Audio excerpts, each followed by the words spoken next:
So welcome to another Tokyo Revengers video, guys. And yeah, we all were eagerly waiting for the spoilers related to chapter 276, and here we are. As expected, there are some major events that happened in this chapter, and since we're in the end, it's possible to see some major twists in the story. After seeing these spoilers, I think both Mikey and Takemichi time leaped. Yeah, it is likely to happen. We all know what happened in the last chapter. In the final arc, we see Mikey versus Takemichi's insane fight, which literally shocked all of us to the core. When the dark impulse controlled, Mikey stabbed through Takemichi's chest without showing a bit of hesitation. After this, we see all the darkness surrounding Mikey gradually going away. And Mikey is coming back to his old self. His senses are back now. He realized he killed his best friend, and we see Mikey crying in front of everyone for the first time. He showcases his weakness and becomes vulnerable. All the Toman members were crying their hearts out after this incident.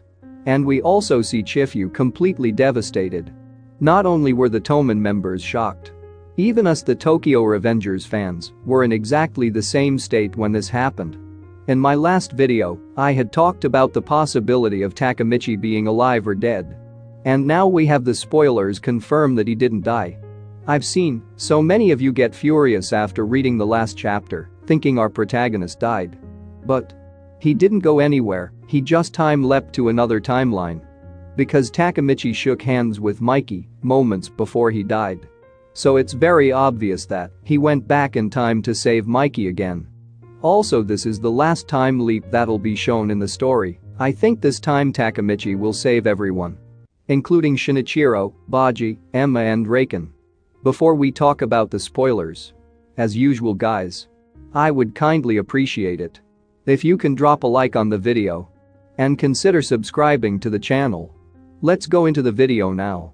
In the first leak, we see Takemichi from the current timeline traveling to a different timeline.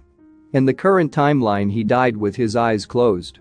And then we see Takemichi opening his eyes in another timeline. Also, we see Mikey is regretting what he did and is crying out loud heavily beyond control. But yeah, it's of no use, what's once done is done.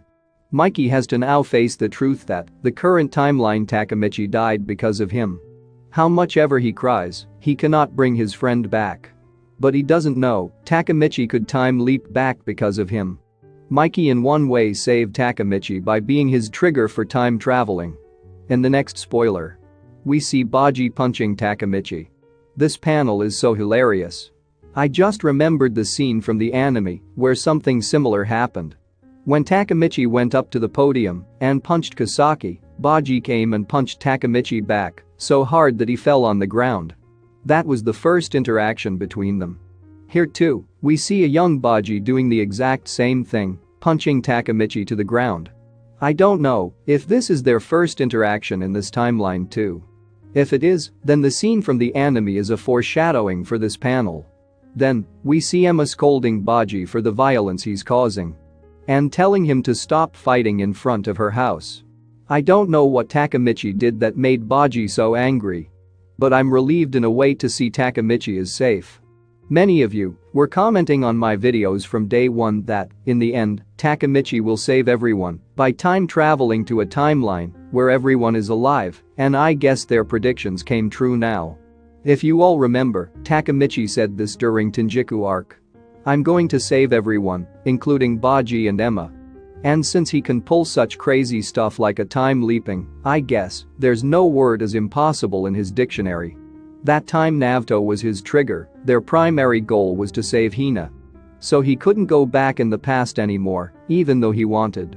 But this time Mikey is his trigger. And he wanted to save Mikey at any cost. And thus he could successfully time leap.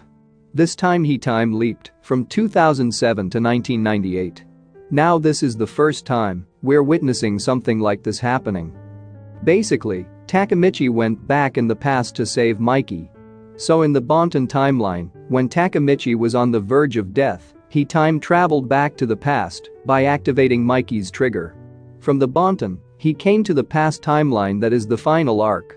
In the final arc, same thing happened. Before his death, he activates Mikey's trigger and goes back further back to the past. Generally, we see after Takemichi completes his mission in the past. He goes to the future. Then, if something happens in the future, he again goes back to the past to fix it. But now, this is the first time Takemichi goes back to the second time in a row.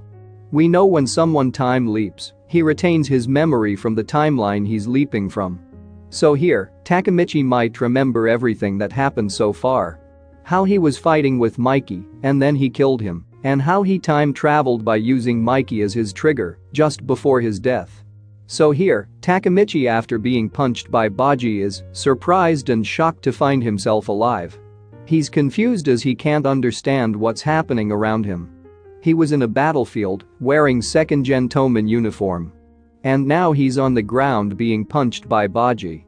His expression is so funny here. And it's obvious that he'll act this way. Because this is the first time Takemichi is seeing Baji again, after he died in the Valhalla arc. He couldn't believe his eyes. And the next panel reveals he time traveled back to a timeline where Shinichiro is alive. We see Emma, Baji, Shinichiro, and Sanzu. They don't know who Takemichi is. And is staring at him like he's someone they are seeing for the first time. If you guys remember the scene where Emma died. There, Mikey was telling her his dream. He had a simple dream, a future where everything's alright and everyone is alive and happy. In his dream, he even imagined Draken and Emma's wedding. Now that we're at the third last chapter, we totally get the foreshadowing shown in chapter 148. As there's a high possibility that this dream of Mikey's might come true at last. However, the last two panels are the most interesting of the lot. We see a young Mikey. But this time he's absolutely healthy, which means it's not the original timeline. It's some other one. Mikey lays his eyes on Takemichi and is shocked and kind of confused to see him. He says, "You really are Takemichi." And now, Takemichi is more confused and asks how he knows about him. Takemichi remembered everything, as he was the time leaper. But we see Mikey too has some knowledge about the past it seems. That's why, like I said before, I think both Mikey and Takemichi time leaped. However, this is just a theory, not sure about it yet. In the last few chapters, after Shinichiro time leapt, we see Sanzu talking about two timelines. One where Shinichiro was dead, and one where he was alive. According to Naruto, not only does the time traveler have memories of the past timeline, even his trigger has the same. As Mikey acted as Takemichi's trigger in the battlefield time leap, so according to that theory, even Mikey should remember whatever happened to him in the final arc. Most probably this will be the last panel of the chapter, and this is how it will end with younger versions of Takemichi and Mikey meeting again. In the hope for a brighter, happier future. If you guys have any theories about the spoilers, please let me know in the comments. I'll discuss in depth about all these panels again when the official chapter 276 releases with the correct translations. So anyway, if you guys like this video, hit the like button and don't forget to subscribe. And good luck to all.